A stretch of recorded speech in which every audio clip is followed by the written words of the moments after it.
Hola, soy el maestro Fide Hop Sepúlveda de la Academia de Ajedrez Hopchas. Vamos a continuar viendo una partida bastante interesante que tiene que ver directamente con la variante B20, lo que es este sistema para poder enfrentar la defensa siciliana. Estoy haciendo un cambio dentro del tema de la academia que tiene que ver directamente con qué cosa vamos a estudiar para poder enfrentar la siciliana, que es uno de los grandes, ¿cierto?, respuesta al E4 de las blancas. Eh, Antiguamente, generalmente yo estaba trabajamos el ataque indio rey, que es algo ya histórico prácticamente. Casi todos los alumnos que han pasado a la academia han estudiado ataque indio rey con blanca, defensa owen con negra y todo lo demás. Pero cuando nos enfrentamos a la defensa siciliana, siempre teníamos algunos problemitas. Estábamos tomando como referencia algunas partidas de Amin Basen, que es un gran especialista del ataque indio rey, ¿cierto? Este jugador africano desde Egipto. Pero la problemática que su sistema, el que él está en la fase de datos, obviamente, él jugaba de forma posicional, jugaba este sistema con C3 a 3 B4, ¿cierto? Con este sistema con caballo B2, alfil B2 muchas veces. Entonces, esta línea, que es totalmente jugable, de hecho a mí va a ser la juega, pero se me dificulta un poquito para los jugadores, la gran mayoría de los jugadores que participan en la academia, que son jugadores que tienen un elo inferior a 1800 de hilo, la gran mayoría. ¿Eso qué significa? Que si yo tengo que estudiar una apertura posicional, tengo que lograr que posteriormente un alumno que no tiene todas las herramientas, no tiene todos los conocimientos y no está tan al tanto de cómo jugar posicionalmente, se va a tener que enfrentar a una apertura que le incomoda de cierta manera. Pasaron que varios alumnos jugaron las líneas que estábamos estudiando y nunca quedaban muy bien, ¿cierto? Que era totalmente entendible. Nosotros lo hemos explicado muchas veces y sabemos que el estudio de la apertura es un tema súper complejo porque requiere un nivel, ¿cierto?, de entendimiento muy amplio. O sea, tuviera una apertura, podríamos hablar, ¿cierto? Se nos va la vida, como se dice coloquialmente, ¿cierto? De eso se trata. Entonces, ¿qué estoy reformulando en el tema de la academia? Que de aquí para adelante, tanto los alumnos antiguos que puedan seguir jugando a la línea o pueden modificarla según ellos, acuérdense que el tema de la apertura al fin y al cabo termina siendo un tema personal simplemente, o los alumnos nuevos que se vayan incorporando a la academia, voy a ir planteando este esquema de la que tiene que ver con la B20. Yo jugué un par de partidas con esta B20 hace años atrás cuando jugaba todavía algo, y me parece bastante interesante. No hice un gran estudio, no podría decir que tengo un nivel de preparación como tengo, sí, un ejemplo en el ataque indio rey, que ya llevo trabajando en el ataque indio rey prácticamente, no sé, unos 25 o 30 años aproximadamente, pero en esta línea no tengo ese nivel. Entonces lo que me he propuesto, pensando sobre todo en los alumnos de la academia, en ir trabajando el tema de la B20.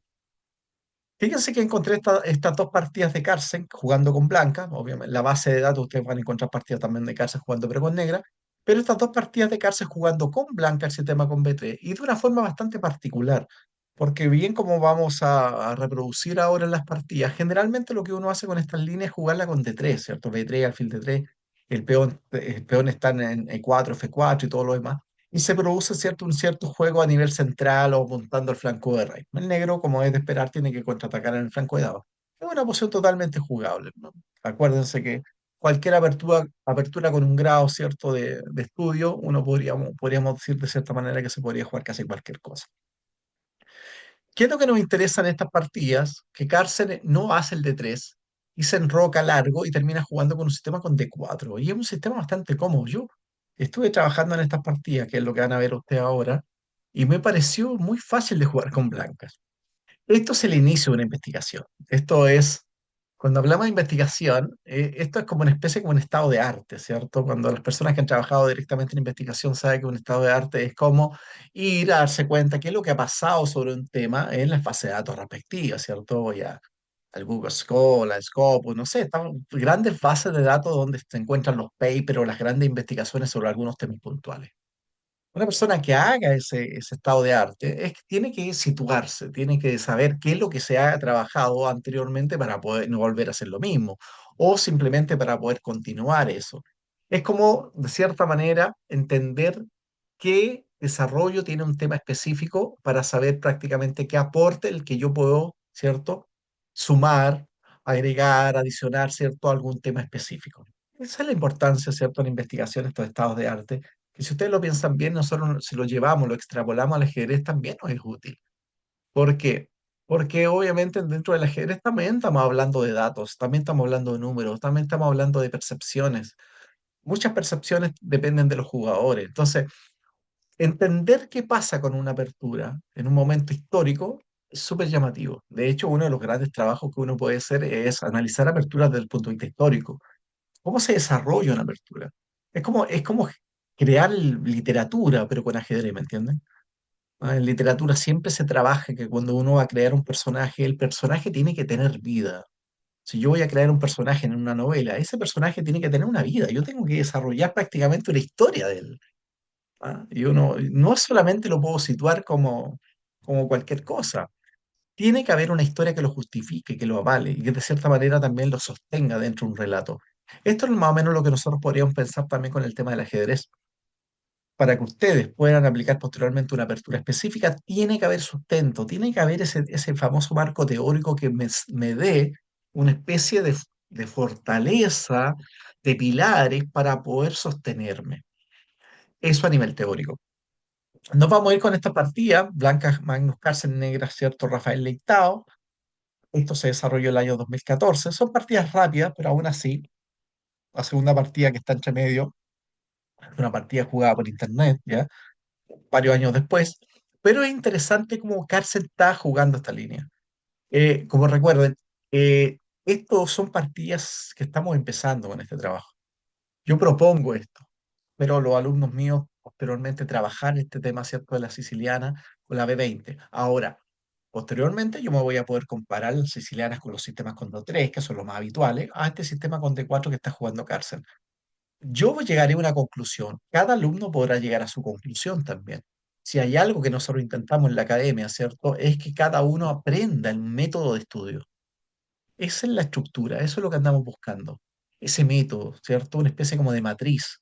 Es cómo puedo hacer las cosas, más que las cosas me las hagan, ¿cierto? Porque no se trata acá de repetir en alguna instancia, sino de cierta manera es crear cosas. Esa creación de cosas tiene que tener ciertas competencias, ciertas herramientas, ciertas cosas básicas para poder formular esto. Y esto tiene que ver con esta matriz que estamos creando. Vamos entonces, va, blancas Carlsen, negras Leitao, ambos jugadores bastante conocidos. Leitao, jugador, uno de los jugadores más destacados de Brasil, ¿cierto?, en las últimas décadas. Y aquí viene el famoso B3. El negro juega acá C6, alfil B2. Todos los primeros movimientos son bastante comunes. Acá, cuando el blanco hace alfil B5, si ustedes se dan cuenta, quiere capturar en C6. O sea, en esta línea, el alfil se va, de cierta manera, a inmolar en la captura C6. La línea se trata de eso. Si el negro lo permite con A6, nos damos cuenta que bajo el punto de vista conceptual, estratégico, las negras se quedan con la pareja de alfiles, pero quedan con esta pequeña debilidad que tiene que ver con los peones C5 y C6. Esto, jugado de cierta manera, me parece que las blancas tienen un buen juego, ¿no? Solamente por el tema conceptual que tiene que ver con esto. Otra opción es que las negras juegan dama B6, por supuesto, que atacando el alfil. Si caballo C3, un ejemplo, caballo F6, F4, E6, acá, tomo y ahora D3. Y alfil E7. Y acá había una diferencia. Yo recuerdo los textos de Vladimir Nabokov, ¿cierto? El mismo famoso escritor de Lolita, Pálido Fuego, el mismo que tiene los cursos sobre literatura sobre el Quijote, literatura europea, también de la historia, literatura rusa, un gran escritor, donde él siempre habla, cuando está hablando de literatura, pensando en los detalles, dice, la literatura tiene que ver con los detalles, dice Nabokov, porque al fin y al cabo los detalles es como la descomposición ya de un concepto general que ya propiamente se maneja. Entonces, si eso lo llevamos ahora al ajedrez, es muy útil también el concepto. Un aficionado muchas veces no logra entender los detalles. Cuando hablamos de detalle en ajedrez, nos referimos, por ejemplo, a las sutilezas que puede tener una posición, a la diferencia que puede existir cuando en un tiempo más, un tiempo de menos, a la diferencia también que puede existir también con el tema de los órdenes. Entonces, si bien para Vladimir Nabokov los detalles son cruciales para poder entender literatura, si eso lo llevamos a ajedrez, podríamos pensar lo mismo en el ajedrez. Son los pequeños detalles los que marcan la diferencia y lo que me va a permitir, de cierta manera, que yo logre entender el ajedrez. Un ejemplo, en las posiciones habituales, que nos vamos a ver más adelante, nos damos cuenta que el peón, generalmente las blancas, está en C4 y no en C2. Este peón va a estar en C4. Y este caballo generalmente no sale por C3 y sale por D2. Esto marca una diferencia y tiene un sentido bastante práctico, porque en el fondo si las blancas quieren atacar en el centro o en el flanco de rey, bajo el punto de vista estratégico y conceptual, lo que a las blancas le interesa es que el centro esté cerrado, ¿cierto? Esa es la idea. Estos son los principios básicos de estrategia. Para atacar en un flanco necesito que el centro esté cerrado o en su defecto neutralizado. El negro obviamente tiene que buscar algún contrajuego con B5, ¿cierto? Pero estas son las posiciones tipo. En esta posición que yo le estoy mostrando ahora, el peón está en C2 y no en C4 y el caballo está en C3 y no en D2. Es una diferencia gigantesca. Por eso les digo, puede que buen aficionado sea un detalle quizá insignificante, pero ese detalle es importante, ¿no? Los detalles se tienen que pensar no en lo pequeño, sino en el grado de importancia que pueda tener, como les digo. Muchas veces pasa que un aficionado no logra dimensionar que en una posición se juegue con un tiempo de más y un tiempo de menos. Cualquier jugador que sepa ajedrez sabe que jugar hay posiciones que con tiempo de más, tiempo de menos puede cambiar totalmente la valoración. De hecho, hay posiciones que pueden estar perdidas con un tiempo de menos, ¿cierto? Porque es súper importante. Imagínense posiciones como la siciliana, donde el blanco está dando mate y el negro está dando mate, cuando las típicas partidas de Kasparov jugando sus Naidor, los todos sus aperturas. El blanco le está dando mate a Kasparov y Kasparov le da mate primero. O sea, imagínense un tiempo de más y un tiempo de menos. Ahí están los detalles, ¿cierto? Pensándolo en Nabokov. Vuelvo acá. Dama B6, interesante C4. Fíjense nuevamente la estructurita para poder, ¿cierto?, neutralizar el centro. De que además manifiesto que alfil por C6 estoy entregando al alfil que siempre en esta línea se entrega el alfil, pero obviamente tenemos que tratar con blanca de dificultar un poquito la tarea. Por eso es interesante este C4, porque ahora, fíjense que hasta el fil A4 es bien llamativo, porque no tengo ninguna necesidad de tomar en C6 al tiro. El negro medio difícil todavía que me haga un torre B8, dama 7 B5, todavía está bastante lejos eso, y es como un movimiento de espera. Siempre vamos a entender los movimientos de espera en el ajedrez desde el punto de vista positivo. Va a ser algo como activo. Hay que diferenciar bastante bien lo que es un tiempo de espera con pasar. Pasar es pasivo, un tiempo de espera es activo. Es como la diferenciación que existe entre oír y escuchar. Oír pasivo, escuchar es activo, son dos cosas. Yo puedo oír cualquier cosa y escuchar. Para poder escuchar necesito prestar atención, necesito reflexión, necesito que otros elementos entren para poder escuchar, ¿me entiendes? Hay una concepción bastante distinta entre uno y otro concepto y en ajedrez nosotros podríamos pensar en lo mismo. Eh, una jugada pasiva es, como el nombre lo dice, pasar, no hacer nada. Y un movimiento de espera puede ser inteligente, debe ser inteligente, ¿ah? O sea, en última instancia, un pensamiento constructivo.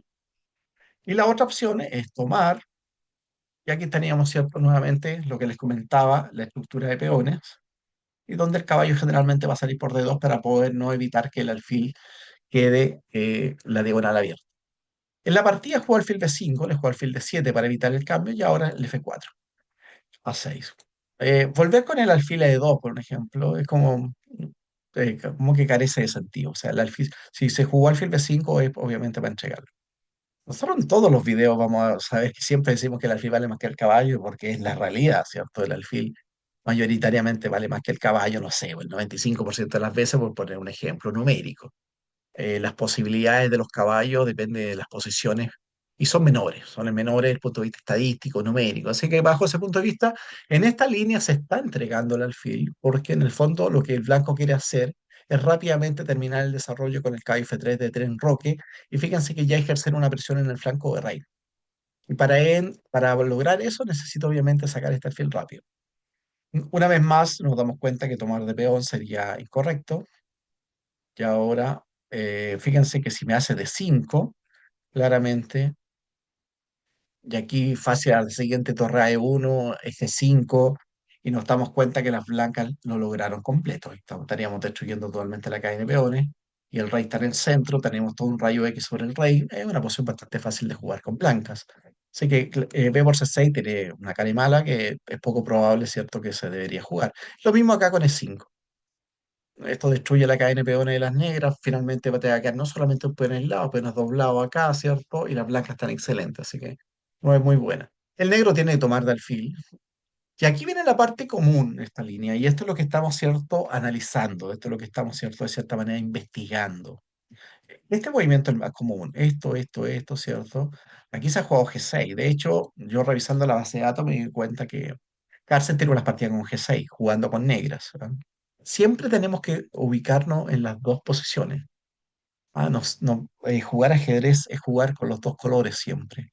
No solo, porque yo estoy jugando con blanca, por supuesto. Si yo estoy jugando con blanca, yo estoy pensando para las blancas que le vaya mejor a la blanca que a la negra, que es bastante obvio.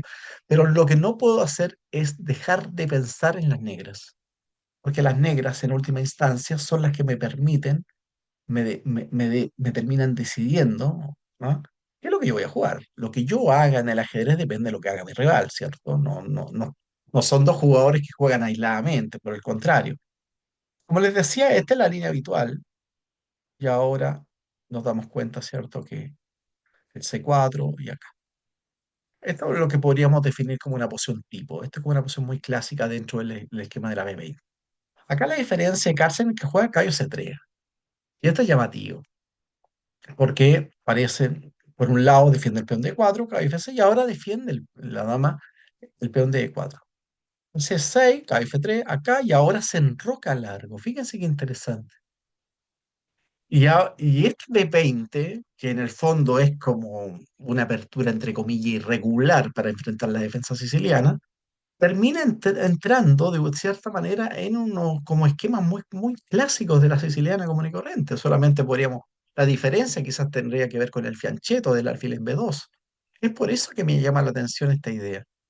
Fíjense que si juego en Roque, D4, y aquí sí que, fíjense, ustedes se pueden dar cuenta, el blanco tiene un juego bastante cómodo. Otra cosa importante, que el movimiento liberador de las negras no es tan claro, que sería lo ideal que el negro pudiese liberarse con el D5. Bueno, aquí hay un ejemplo con el D5, donde después de caballo por, peón por, torre acá, y si nos ponemos a pensar, después de torre, sí, torre H1, siempre está latente la idea del caballo por C6 y el dama por E4. El- Ese peón de E4 se ve raro, ¿cierto? Ustedes lo pueden apreciar ahí, yo podría pensar fácilmente que ese peón es muy probable que termine cayendo. Entonces, eso le genera una ventaja a las blancas bastante bien. Hay un plan claro y definido que tiene que ver con la debilidad del peón de E4. En el caso que las negras no hagan el D5 y jueguen entre comillas como normal, el blanco continúa inmediatamente con su ataque. Así se produce la partida, nada menos que la siguiente partida que encontré de Carlsen contra Elves, este jugador, ¿cierto? Un jugador legendario, ¿cierto? Jan Elves, que quizá hoy día los jóvenes no lo conozcan muy bien, pero en la época nosotros Elves era un gran jugador, ¿no? Era un jugador que siempre estábamos muy pendientes de él. Entonces, fíjense este golpe, y este es un golpe muy temático, ¿cierto? Cuando tengamos en Roque este flancos opuestos, siempre está esta dinámica del que llega primero, ¿cierto? Gana, dicen, ¿cierto? Uno lo dice de forma muy coloquial, pero tiene mucho sentido. Los enroques opuestos permiten un rápido avance de peones con la idea, obviamente, de poder abrir las posiciones en los flancos respectivos y generar las condiciones para poder atacar. Entonces, cuando yo estoy atacando, tengo que manejar todos estos golpes tácticos que son bastante clásicos, como le digo. Ahora hace G6, me está destruyendo todo, las cadenas de peones por lo demás, amenaza peón por F7, ¿cierto? Y dama H5 y todo lo demás. Entonces ahora, si tomo acá, caballo por y por supuesto H5. Y sabemos nosotros, porque siempre lo estamos explicando, los alumnos de la academia lo tienen muy claro, la importancia de un caballo, ¿cierto? En la sexta fila, que es un caballo muy poderoso. Después de HG6 y ahora simplemente H5. Esta es la idea. Esta es la partida de Carson con Elves que se jugó en internet en chess.com en el año 2018. Vamos a ver el remate final. Pues jugó acá, tomó. Acá juega un E5 que es malo, la verdad, Carson. Ustedes lo pueden ver directamente en la base de datos. Pero acá la verdad que con cualquier movimiento como dama G4, el blanco tiene una posición muy buena. O sea, debería, en poco, yo creo que en el medio juego, difícil que las negras se salven. En la partida jugó E5. Esto tiene que ver un poquito también por el formato de partida de internet y jugado rápida. Aquí las negras después alfil por, tomo, vuelvo. Y el negro tiene un buen juego. Como era de esperar, se termina equivocando y ahora le juegan caballo por. Cárcena hace la de la suya. Muy probable que esto, como te digo, esté perdido para las flancas, pero como es una partida de blitz, también hay que pensarlo por ese lado. Ahora el caballo en la sexta fila, la importancia que tiene, y ahora alfil 5. La amenaza es bastante simple, dama H2 y dama H8, mate, ¿cierto? Bajo ese punto de vista, el punto de vista práctico, estos sacrificios son bastante molestos. Ahora torre por y simplemente la amenaza está. Y ahora el F5 buena y simplemente y inmediatamente gana la partida, porque es cierto, Si rey E8 me como la torre, rey F8, torre D8, mate. Así terminó ganando Cárcena Elves, ¿cierto? En Internet el año 2018. Fíjense, estamos hablando prácticamente 4 años después. O sea, lo que podemos deducir, ¿cierto? Que Carlsen no es primera vez que ha jugado esta línea. Es muy probable que si nosotros buscamos la base de datos de Seche.com, el torneo de los titulados los martes, exista una base de datos complementaria, paralela, donde Carlsen haya jugado esta línea más de una vez. Por eso es interesante siempre estar haciendo estas comparaciones entre las bases de datos. Las mega databases, que son las bases que ocupamos la mayoría de los ajedrecistas, no es la única base de datos, hay varias bases de datos dando vuelta. Y por supuesto que es interesante hacer estos parangones, ¿cierto?, con las distintas fases. Entonces, vuelvo a la partida después de enroque. Fíjense qué interesante, dama C7 y ahora el D4. Y esto es lo que me parece muy interesante, porque partí con la B20, que yo pensé que lo iba a jugar de una forma, y Carlsen la está como revitalizando. Esto como es de esperar, no, no creo que sea de Carlsen. Nosotros sabemos que en la historia del ajedrez siempre hay jugadores que jugaron las líneas antes, pero uno, que no quiera, se la termina atribuyendo a los mejores jugadores del mundo. No creo que Alexander Alekhine haya sido el primero que haya jugado KF6 de 4, probable que no, ¿cierto? Pero al ser campeón del mundo y tener una relevancia a nivel mundial, es muy probable que él terminó asumiendo, dándole el nombre a una variante que es muy probable que haya sido jugada por otra persona. Pero eso es parte de la historia del ajedrez, así que no hay complicaciones por eso. Acá nos damos cuenta, ¿cierto? Nuevamente en enroque. Aquí hay dos líneas interesantes de 5. Uno, rey B1. Sabemos que el enroque largo termina con rey B1, como el enroque corto con rey C1. Esto es lo que se llaman los movimientos profilácticos. La profilaxis, ¿cierto? En el fondo es adelantarse a los posibles planes del rival. B5, tomo, ahora E5. Ya que hay varias opciones. Si caballo D5 puedo tomar, si toma de alfil F5, el blanco, ¿cierto?, ejerciendo cierta presión en el flanco de rey. Hay amenazas de F6 y todo lo demás. Y lo otro es que tome acá y ahora F5. Y esta es una posición incierta, ¿sí? Quizás con posibilidades para ambos bandos, pero si yo lo veo bien, me parece que es un poquito más cómodo para jugar con las blancas. Como que el plan de las blancas está un poquito más cómodo en el sentido de G4, H4, G5, H5, ¿cierto? Es como que se vea en primera instancia más cómodo para las blancas. No significa que las negras te perdían, ni mucho menos. Estamos hablando a nivel de conceptos generales. Caballo G4, un ejemplo. F5 interesante. Esta es una idea como una especie como gambito. Si torre de 8, H3, tomo caballo por y ahora torre de G1.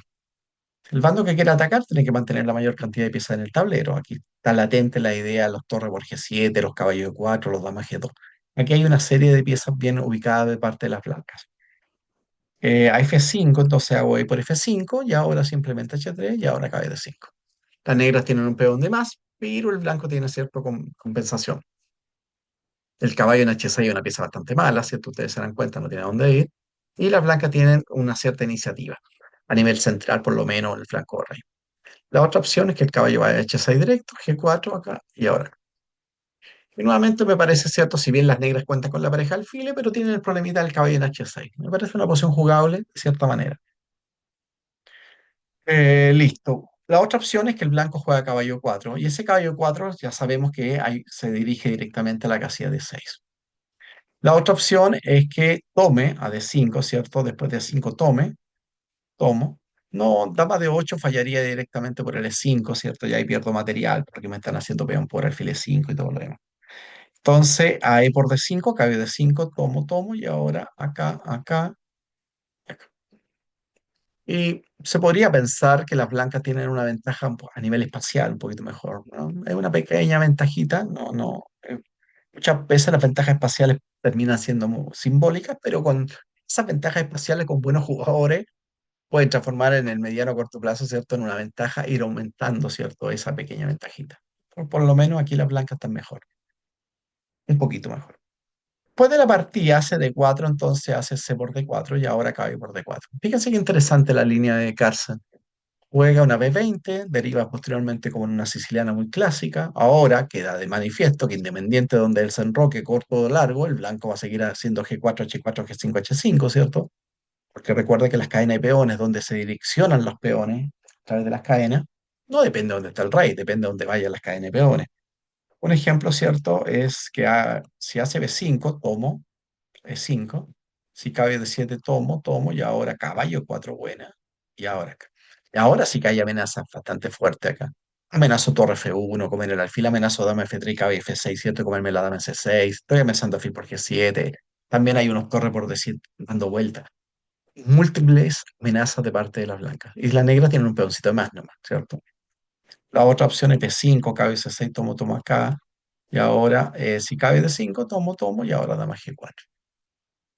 Y aquí nos damos cuenta que nos pueden rocar por el E6, ¿cierto? El peón de D5 también es débil. El juego de las blancas es mucho más fácil de realizar. F5, caballo D7 y ahora caballo 4. Enroque y finalmente el caballo a D6. Todas estas flechas que si alguien ve esta flecha piensa que estamos medio locos, yo creo que los ajedrecistas, como dice Víctor Korchnoi, todos los ajedrecistas están locos, lo que difiere es el grado de locura. Esto lo que nos está mostrando, ¿cierto? Son las posibles avances de las piezas, hacia dónde, es como en el norte, ¿cierto? ¿Yo qué podría hacer? Lo que me indica la flecha. Podría ser dama H5, torre F1, torre F3, torre H3, torre D3, torre H3, ¿cierto? El caballo puede pegar en F7, la torre de F1, F7, la dama H5, ¿cierto? O sea, todo el peón, si toman D6, toma de peón, el alfil pega en G7, la dama puede ir a G4, no sé. Esto es como una especie de, para que ustedes lo piensen desde el punto de vista ajedrecístico, los ajedrecistas piensan así, se supone. Es como que estamos siempre en la abstracción misma. Esa es la magia que tiene el ajedrez, atraerse. O sea, hacer cosas en un mundo parece que no fuera real. Eso es pura abstracción. Es como las matemáticas, ¿cierto? Jugar con eso. Esto es una belleza, ¿cierto? Porque las blancas tienen unos planes bastante claros. Todo esto depende de cómo juegue el negro, por su demás. La otra opción en Roque, el blanco continúa con su plan igual, ¿cierto? Listo. Y hay una ventaja espacial bastante evidente de parte de las blancas. Después la partida hizo torre C8 y ahora G4. Nuevamente si D5, F5. Fíjese que interesante con la idea de destruir la cadena de peones de la... Este peón se sacrifica, no pasa nada y el blanco no tiene problema en sacrificar material. G5, con lo cual ya el contragolpe central de las negras que tiene que ver con el D5 queda totalmente out. Ahora H4. Y finalmente B5. Fíjese que interesante. La única amenaza de las negras es jugar a 3, ¿cierto? Pero, o sea, B4, y para eso es la 3 de la flanca. Esto es profilaxis, porque no tiene A5 por KB por B5. Entonces, en el fondo, la profilaxis lo que hace, ¿cierto?, es adelantarse a los posibles planes del rival. Carlsen jugó acá. Esto es bonito. Y esto es una maravilla. Este caballo de 5 es como el sueño de la siciliana. El año 90 se hizo un campeonato mundial acá en Chile en el Estadio Sirio, ¿cierto? De hecho, yo era escolar y fui a ese mundial. Y lo ganó Ilya Gurevich, estuvo Chirov también, estuvo Alterman, estuvo también Ulivín. Ulivín le ganó una partida, si mal no recuerdo, Alterman parece que fue, no recuerdo bien, pero con estos sacrificios de 5 y en F5, que es muy temático dentro de la siciliana, ¿cierto? Un jugador que juegue siciliana con negra sabe que el negro hace torre por C3 casi cualquier cosa, y un jugador que juegue con blanca siciliana también sabe que estos sacrificios en las casillas de 5 y F5 son bastante recurrentes dentro de la siciliana. Hay una partida Ulivín muy bonita con respecto, yo recuerdo, en ese campeonato del mundo, debe estar en la base de datos, no recuerdo. En este caso, el caballo de 5 es terrible porque en el fondo, si alfil por, peón por y caballo C6, y por supuesto ya sabemos que una posición con un caballo en C6 es totalmente desesperada para las negras. Las blancas están ganadas, estoy tomando en E5, comiendo en E7, comiendo en A6, comiendo en B4. Si dama de 8 simplemente me como A6, la ventaja posicional se transforma en ventaja material para las blancas. Ya B4, caballo de 5 y ahora si toma de peón, por supuesto tomo, y ahora caballo F5. Y ahora que hay amenazas por doquier, ¿cierto? Amenaza caballo por E7, torre por D5, tomar G7 con alfil con caballo. En la partida jugó torre F8 y ahora simplemente profilaxis. Ahora, nuevamente rey B1 también es profiláctica, H5 también podrían ser. En la partida C3, cabeza 5, y aquí se equivoca Carlsen. Y generalmente cuando uno tenga una posición superior, esta es la posición que le estaba mostrando recién, lo más simple es el rey B1. Este rey B1 es un movimiento difícil de hacer. Yo a los alumnos míos les digo que los movimientos simples son difíciles en el sentido de poder entender claramente, ¿cierto?, la posición. Cuando tomo una torre y la centralizo, para mí es un movimiento difícil. ¿Por qué? Porque el aficionado se entusiasma y lanza el ataque, ¿cierto? Un movimiento de coordinación, un movimiento de centralización, un movimiento de desarrollo, un movimiento profiláctico desde mi punto de vista, es un movimiento muy sabio. y eso requiere comprensión. Es por eso que hacer este movimiento en el momento oportuno es de mucho ajedrez. Rey B1, el blanco continúa y él se saca los chistes, los caballos por B3, que en algún día, al estar en la torre C8 y la avance 7, están ejerciendo un rayo X sobre la columna C. Miren qué simple. Eso es adelantarse a los futuros planes de las negras. Otra opción es H5, también interesante. Y ahora acá, y por supuesto acá, caballo. Y aquí se arma todo ya un tema táctico donde la mayoría de las veces las blancas deberían quedar un poquito mejor. En la partida juego F5, y esto le permite cierto contrajuego a las negras, que el E por F5 es la buena. No tiene peón por supuesto, por alfil por G5, le comes la dama, ¿cierto? Entonces estoy obligado a tomar de caballo y ahora caballo por. Y lo correcto es dama de 3 caballo por, tomo, amenazo mate G7. Si F6, por supuesto, caballo por y te toman todo, después peón por G por F6. Y alfil F8, caballo por G7. Y ahora amenazo caballo por E8, dama H8 mate. Caballo por E4, entonces, alfil por E4, caballo por, ¿cierto? No tiene nuevamente dama por E4 por alfil G5. Y ahí nos damos cuenta, ¿cierto?, en el fondo que las negras quedarían ganadas en esa posición.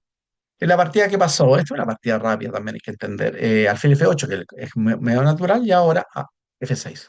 El bando que ataca lo que busca abrir la posición, el bando que defiende busca cerrar la posición. Por supuesto que G6 pierde directamente con caballo porque después que tomo, ahora H5. Y ahora la amenaza es bastante simple, torre H1, dama H2, H por G6 y entrar por la columna H, que si uno lo ve bien, debe ser decisivo, lo más probable. Si F6 ahora se desesperó, Leitao, como era de esperar, y ahora simplemente caballo. Ahora la ventaja posicional de cárcel pasa a ventaja material. Si dama B8, tomo. Si alfil E7, torre F1, y nuevamente amenazo dama H5 y con todo lo que ello significa, pegar acá en F7, H7. Y si alfil G7, por supuesto, cayó por D6. Ya la siguiente me como una calidad acá. Después de acá jugó alfil por B5, tomó, se fue acá, y ahora siempre está latente el caballo por B3. Es lo único que a las negras le queda. El blanco, con un movimiento profiláctico, ¿cierto? Se saca esta idea. Si A4, obviamente tomo. Acá tomo, y finalmente. Y que tome en B3 no pasa nada porque la dama tiene un dama B2 y ataja jaque intermedio. Así que a rey B1 se cae por E4, tomo primero. Si alfil por G7, tomo y torre por D6. Y las blancas tienen un solo peón de más y una mejor posición también. Eso, tienen ventaja material y posicional. Eso conlleva una ventaja decisiva. Alfil E7 y ahora le hizo un dama por E4. Tomo acá. El A4, fíjense qué interesante, el A4 fija la 5 para el futuro final. Ahora acá, el bando que ataca no cambia pieza, por supuesto, dama de 3. Ahora es 5 y ahora torre F1. Y ahora es G7. Y aquí la partida, el Carlsen jugó dama F5, que igual la posición perdía en todo caso, pero la partida hubiese terminado de forma bastante mágica con este golpe. Qué maravilla. Porque si yo hago el torre por F7 al tiro, dama por H7 se me escapa por D7, ¿cierto? Entonces, cuando yo tomo acá, por supuesto que ahora sí que amenazo simplemente el torre por F7 a la siguiente, se rey G8, torre por F7. Entonces, ahora sí, fíjense qué belleza. Si se va a F8, jaque, torre por, y listo, se acaba. Y si alfil E5, de por E5, tomo acá, y rey E6, inmediatamente acá, y mate en F6.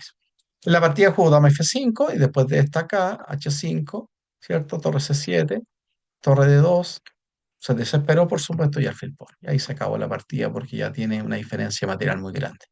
Y finalmente alfil C3. A la siguiente se le cae 5, tendría dos peones de menos, tres peones casi en el flanco de dama sin nada. Fíjense qué interesante, una posición de Magnus Carlsen jugando la B20. Podríamos el día de mañana considerar esta una opción bastante interesante para los alumnos de la Academia Hopchas para poder jugar esta línea. Esto está en pañales, por supuesto, yo le estoy dando una idea y esto lo tenemos que trabajar más. Voy a seguir trabajando con este material, como les decía, voy a dejar este material como el principal, entre comillas, para poder que mis alumnos de la Academia puedan jugar, puedan enfrentar lo que es la defensa siciliana. Listo. Que estén muy bien, espero que esta clase, ¿cierto?, de la sistema B20, que es una línea, entre comillas, irregular para jugar contra la defensa siciliana, les pueda servir en su nueva repertorio que podríamos tener el día de mañana con respecto a la defensa, para enfrentar la defensa siciliana. Que estén todos muy bien. Saludos.